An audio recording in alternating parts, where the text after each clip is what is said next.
100 साल की सास। अरे मम्मी जी, थोड़ा उम्र के हिसाब से काम किया करो। कहीं कुछ हो गया तो लोग बोलेंगे बहू ने बूढ़ी सास का ध्यान नहीं रखा।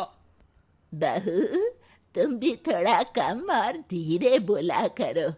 कहीं चिल्लाते हुए कभी कुछ हो गया तो वही लोग बोलेंगे 100 साल की सास भली चंगी बैठी है और बहू बेचारी चलती बनी। वैसे मम्मी जी, दादी बिल्कुल ठीक बोल रही हैं। हैं? क्या ठीक बोल रही है? वो जो कुछ भी बोले वो सास है, पर तुम क्यों बोल रही हो? बहू होकर सास से जुबान लड़ाओगी क्या? ऐसा बोलते हुए निर्मला को धसका उठ जाता है। कहा था ना, मत चिल्ला मत चिल्ला। तुझे बिना सास और बहू से जुबान लड़ाए बिना शांति नहीं मिलती। अरे माँ, दादी की बात सुन लिया करो, तुम्हारे भले के लिए बोलती है ना। अरे कोई भला नहीं, इन्हें बस मुझे परेशान और शो ऑफ करने का शौक है। हाँ। चल झूठी। इस परिवार में 3 पीढ़ी की औरतें रहती है, जिनका हर समय कोई ना कोई अलग ड्रामा चलता ही रहता है, जिससे और किसी का पता नहीं, लेकिन सूरज बहुत परेशान रहता है। माँ, पियाली और दादी, आप तीनों के पास एक दूसरे को सास बहू वाले ताने देने के अलावा कुछ काम हो या नहीं, पर मेरे पास जरूर है। इसीलिए पियाली, जरा लंच ले आओ, मुझे ऑफिस भी जाना होता है।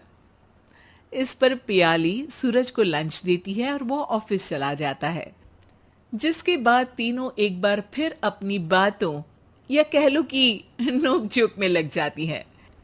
इसी में दिन बीत जाता है। रात को सूरज के साथ उसके दोस्त भी खाने पर आते हैं।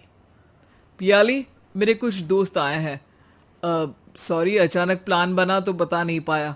तुम जल्दी से डिनर बना दो ना।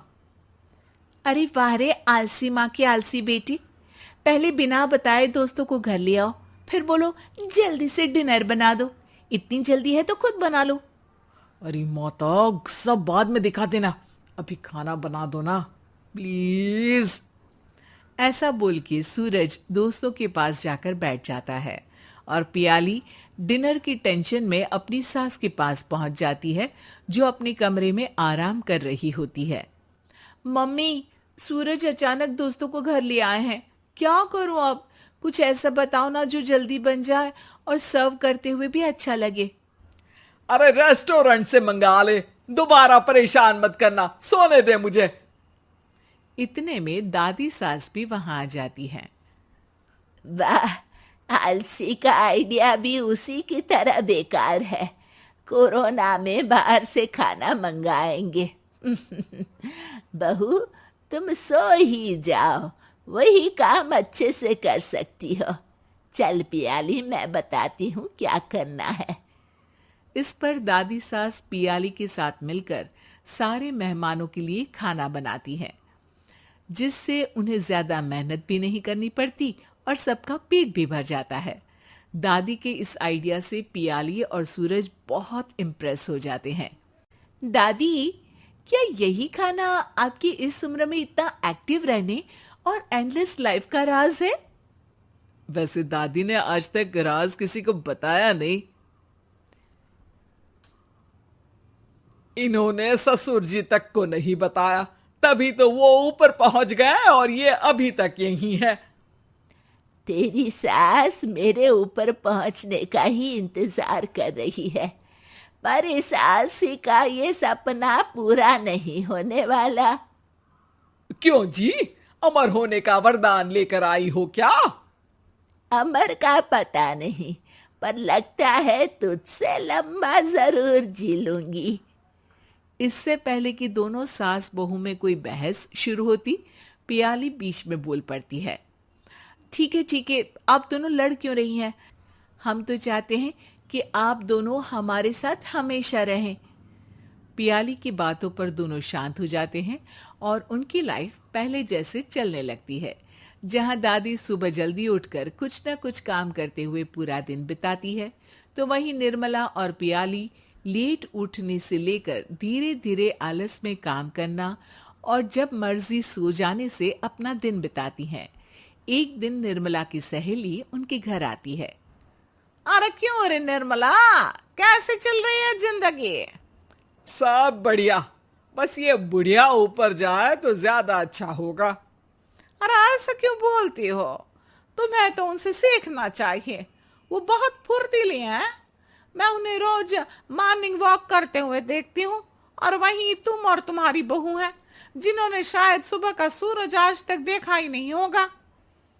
सहेली की बात सुनते ही निर्मला भड़क कर चिल्लाते हुए पियाली और अपनी सास को वहां बुलाती है, जिनके साथ सूरज भी वहां आ जाता है, और ये सब देख सहेली वहां से चली जाती है। अरे सासू माँ, आपको हमसे क्या दिक्कत है? अब तो मेरी सहेलियां भी आपकी वजह से मुझे ताने देने लगी हैं। मम्मी जी, कुछ तो लोग कहेंगे, लोगों का काम है कहना, आप इग्नोर करो ना। अच्छा वैसे महारानी, वो तुम्हें भी वही सब बोल रही थी? है? मैंने क्या किया? अरे किलस क्यों रही हो? अब तो समझो और अपना लाइफस्टाइल सुधारो। ओ मोरी मैया, अब हमारा लाइफस्टाइल भी खराब हो गया क्या? आपका तो हाई फाई है ना, बस उतना ही ठीक है। तुम लोग हमेशा पूछते हो ना कि मेरी इस उम्र और अभी भी इतने एक्टिव रहने का राज क्या है, तो वो ये लाइफ स्टाइल ही है, जिसे हाई फाई नहीं पर सिंपल कहते हैं। दादी, अब कहना क्या चाहती हो? यही कि मैंने अपनी जिंदगी में बहुत किताबें पढ़ी हैं, जिनमें एक किताब से मुझे ये समझ में आया कि हम कितने गलत तरीके से जिंदगी जीते हैं।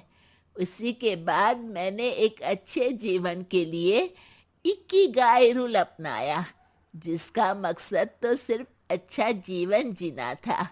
इतना लंबा कैसे जी गई मुझे खुद अचंभा होता है। ओह, तो मतलब आप मुझे परेशान नहीं करती थी? वो तो आप करती हैं। वैसे ये इकिगाई क्या है? थोड़ी रिसर्च खुद भी कर लो आलसियों, सब मैं ही बता दूं क्या?